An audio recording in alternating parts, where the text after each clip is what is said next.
ನಮ್ಮ ಇಂದಿನ ಜರ್ನಿ ವೇಣುಗೋಪಾಲ ಸ್ವಾಮಿ Kabini back ವಾಟರ್ಸಲ್ಲಿರೋದು.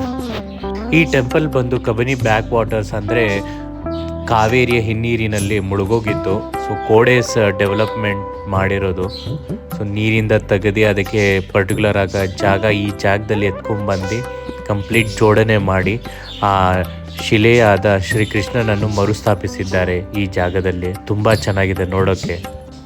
KRS dam ನೋಡಾದ್ಮೇಲೆ ಇನ್ನೇನು ಮಾಡಬೇಕು ಅಂತ ಇದ್ದರೆ KRS backwaters Shri Venugopala Swamy ಅಂತ ಮ್ಯಾಪ್ನಲ್ಲಿ ಹಾಕಿದ್ರೆ so you will get a way to this place. So ಬಂದು ನೋಡ್ಬೋದು ಎಷ್ಟು ಚೆನ್ನಾಗಿದೆ ಅಂತ. ಹೊಯ್ಸಳರ ಕಾಲದ ಒಂದು ಶೈಲಿಯಲ್ಲಿ ಕಟ್ಟಿದ್ದಾರೆ. ಮುಂದ್ಗಡೆ ನೀರು ಕೂಡ ನೋಡ್ಬೋದು. KRS ಡ್ಯಾಮ್ ಅಷ್ಟು ದೂರದಲ್ಲಿ ಕಾಣಿಸ್ತಿದೆ, ಅದೇ KRS ಡ್ಯಾಮು. ಅಂದರೆ ನೀರಿರೋದ್ರಿಂದ ಅದು ಕಾಣಿಸಲ್ಲ. ಸೊ ಇಲ್ಲಿ ತುಂಬ ಚೆನ್ನಾಗಿರುವಂಥ ಆರ್ಕಿಟೆಕ್ಟ್ ಕೂಡ ನೋಡ್ಬೋದು. ಈ ಜಾಗದ ಮೇನ್ ಅಟ್ರಾಕ್ಷನ್ ಅಂದರೆ ಕಲ್ಲಿನ ರಥ.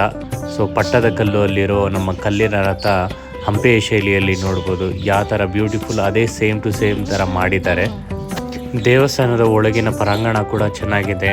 ಸೊ ಮೂಲ ವಿಗ್ರಹ ಶ್ರೀಕೃಷ್ಣನನ್ನು ನೋಡಲೇಬೇಕು, ಅಷ್ಟು ಚೆನ್ನಾಗಿದ್ದಾರೆ. ಒಳಗಡೆ ಅಲೋ ಇಲ್ಲದೆ ಇರೋದ್ರಿಂದ ನಾನು ಒಳಗಡೆ ತೋರ್ಸೋಕ್ಕಾಗ್ತಾಯಿಲ್ಲ. ಆಚೆಯಿಂದನೇ ನೀವು ಗೆಸ್ ಮಾಡ್ಬೋದು ಎಷ್ಟು ಬ್ಯೂಟಿಫುಲ್ ಆಗಿದೆ ಈ ಜಾಗ ಅಂತ. ಬಂದು ನೋಡೋದನ್ನ ಮಿಸ್ ಮಾಡಬೇಡಿ. ಇನ್ನೂ ಇಂಥ ಡಿವೋಷ್ನಲ್ ಮತ್ತು ಟ್ರೆಕ್ಕಿಂಗ್ ಅಡ್ವೆಂಚರಸ್ ವೀಡಿಯೋಗೋಸ್ಕರ ನನ್ನ ಯೂಟ್ಯೂಬ್ ಚಾನಲ್ನ ಸಬ್ಸ್ಕ್ರೈಬ್ ಮಾಡೋದನ್ನು ಮರಿಬೇಡಿ.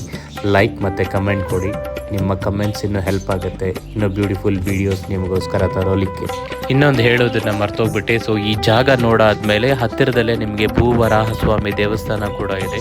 ಇದನ್ನು ನೋಡಿದ ಮೇಲೆ ನೀವು ಅಲ್ಲೂ ಹೋಗ್ಬೋದು. ಅದು ಮುಗಿಸ್ಕೊಂಡು ಮೇಲುಕೋಟೆ ಕೂಡ ಸರೌಂಡಿಂಗಲ್ಲಿ ಇದೆ. ಸೊ ಅಲ್ಲಿ ವಿಸಿಟ್ ಮಾಡ್ಬೋದು. ಸುತ್ತಮುತ್ತಲೂ ತುಂಬ ದೇವಸ್ಥಾನಗಳು ಮತ್ತು ಒಳ್ಳೆ ಜಾಗಗಳಿದೆ. ಬೇಕಾಗಿದ್ದರೆ ನನ್ನ ವೀಡಿಯೋಸ್ನ ನೋಡಿ. ಸೊ ಎಲ್ಲದನ್ನು ವೀಡಿಯೋ ಮಾಡಿ ಅಪ್ಲೋಡ್ ಮಾಡಿದ್ದೀನಿ ಇನ್ನೂ ತುಂಬ ಇನ್ಫಾರ್ಮೇಷನ್ಗೋಸ್ಕರ. Thanks for visiting my YouTube channel. Subscribe ಮಾಡೋದನ್ನು ಮರಿಬೇಡಿ. ಲೈಕ್ ಮಾಡಿ, ಕಮೆಂಟ್ ಮಾಡಿ. Thanks for your support.